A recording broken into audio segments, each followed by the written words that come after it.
Jenessa Turbes with New Dawn Realty, Metro Brokers Elite, and I am here with your next Real Simple episode where I simplify all things real estate.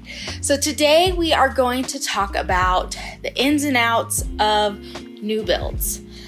So when I say new builds, these are the very popular right now, especially new build communities where builders build kind of like spec homes, right? Model homes. There's usually so many models within a neighborhood, and it's this builder working on this neighborhood, or there might be a couple different builders in a neighborhood. But you it's not a custom built home, so you're not designing like the frame and all that, but a lot of times you get to design like the interior, the exterior to an extent, as far as like paint colors, elevations, that kind of thing. So I'm going to kind of go through all that in today's class. So there's kind of two ways this can work with new build communities and builders that are building these model homes. Okay. So one is inventory homes. So some builders build a lot of homes at one time of their models or different models. There's usually a few different models within a neighborhood. It's still a brand new home. Obviously, nobody's lived in it before, but you as the buyer don't get to choose like what goes into the home. But at the same time, that means that you can get a new home and close on it within like 30 to 45 days or whatever that looks like a normal, like if you were to go buy a resale home, right? New build home that the buyer actually has control in, those builds are going to take longer. Usually I would say on average 4 to 6 months depending on the market. So let's kind of talk about what that process looks like. First of all, most important, right? I highly recommend you hire a realtor. Again, this is at no expense to you really, but you are protected. So realtors, real estate agents are there to protect the public. So we are there to protect you as clients. The builders are there to just sell homes, make money, and protect themselves. Okay, so the contracts aren't necessarily designed with your best interest sometimes in a way.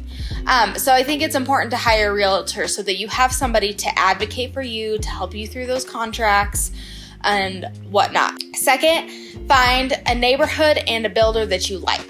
So find a neighborhood based on the location that works best for you. And then if it's a neighborhood with like Banning Lewis Ranch that has multiple builders in it, find the builder that you think is going to suit you best.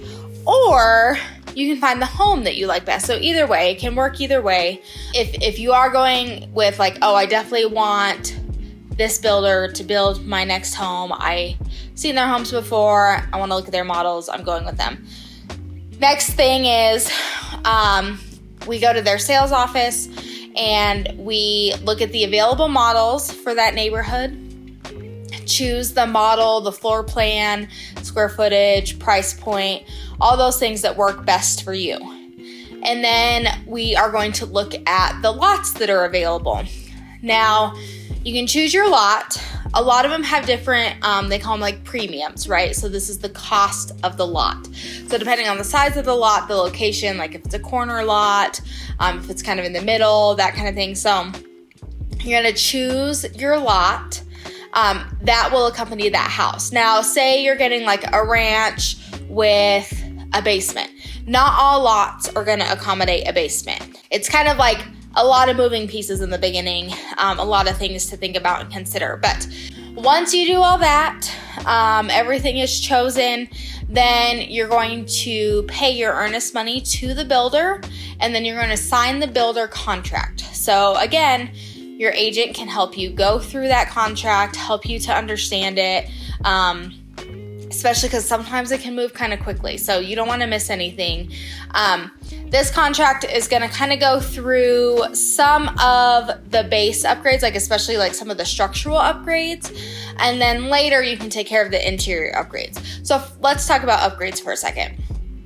when you go to a model home and you're like, ooh, I love that beautiful banister, or I love that fireplace, or whatever, this is like the perfect home.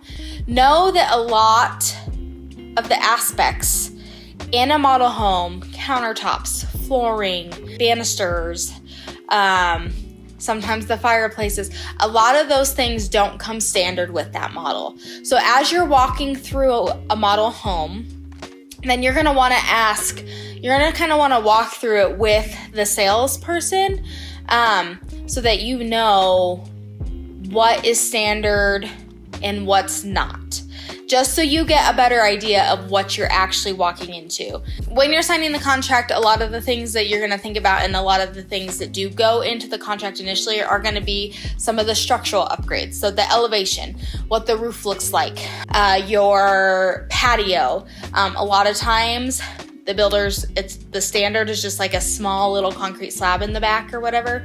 So you can upgrade to a bigger concrete slab, or even like a covered patio in the back, that kind of thing. So then before they start the build of the house, you're going to meet with the engineer.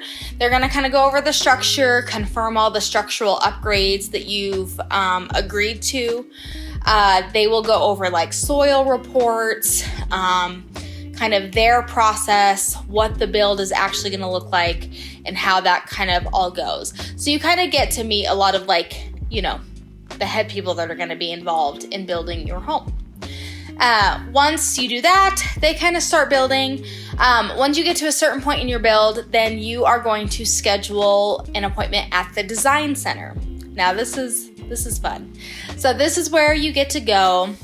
You go to the builder's design center and you get to pick all of your interior upgrades, colors, whatever that looks like. It doesn't necessarily have to be upgrades. So this is where you go in, you pick your cabinets, countertops, flooring.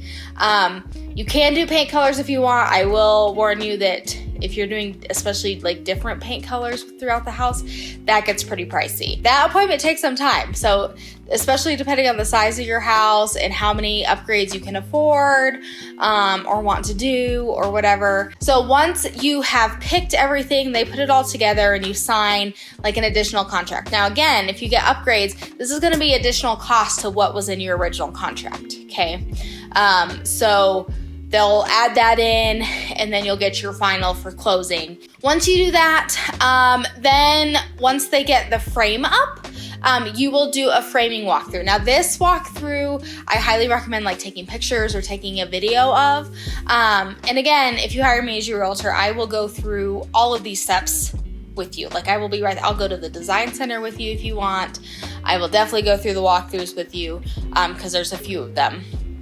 So the frame walkthrough is great because you get to see kind of like where like the studs are and stuff, where your like electrical is going, where your plumbing is going, that kind of thing. So it's the frame of the house before they put like the insulation in and drywall and all that. So you get to kind of see what's behind the walls, where things are, which is kind of unique, right? When you're building your own home, that you don't get to do in like a pre-owned home. After that, they keep building, keep trucking along, and then you do your blue tape walkthrough. So this walkthrough is usually about a week before closing, and this is where you go through the builder gives you different colored tapes. They all mean different things, and you get to go around the house and mark everything that you don't like or is wrong or whatever. A lot of times it's like if you see like a small hole in the wall that was accidentally left, or paint looks weird in a spot, you can like mark those. We go through and test all the plumbing. So again, this walkthrough also takes a long time, especially depending on the size of the house. But you want to be as detailed and nitpicky as possible, because this is your last chance to kind of get things fixed before closing. After that walkthrough, they take the week to go through the home and fix everything that needs to be fixed. Then we do our final walkthrough to go through and make sure they actually fixed everything that we wanted them to fix, right? Just like the normal buying process. And then we close. Usually the final walkthrough is going to be the same day as the closing. And then the home's yours. So that's kind of the new build process. Like I said, it can take, typically I would say 4 to 6 months, depending on the market, once you're under contract. Now, if you're taking time to decide on a home and a neighborhood and that kind of stuff, add a little bit more time onto that. But once you're under contract with the builder, 4 to 6 months to build your home. So, there's pros and cons to going either way. It also gives us some time to get your house on the market and sell it and whatnot. So, and there's ways to make sure that you're not without a home for like a month or whatever. So anyway, lots of options when it comes to new builds. If you are interested in a new build community, learning more about new builds, possibly buying a new build in this year, definitely reach out and I can kind of talk you through that. Like I said, it's a fun process. And I love being a part of it. So anyway, that is this month's Real Simple, all about new builds. If you have any questions or comments or concerns or things you want to see in the future, leave them in the comment box below. Don't forget to subscribe and I will see you next month. Bye.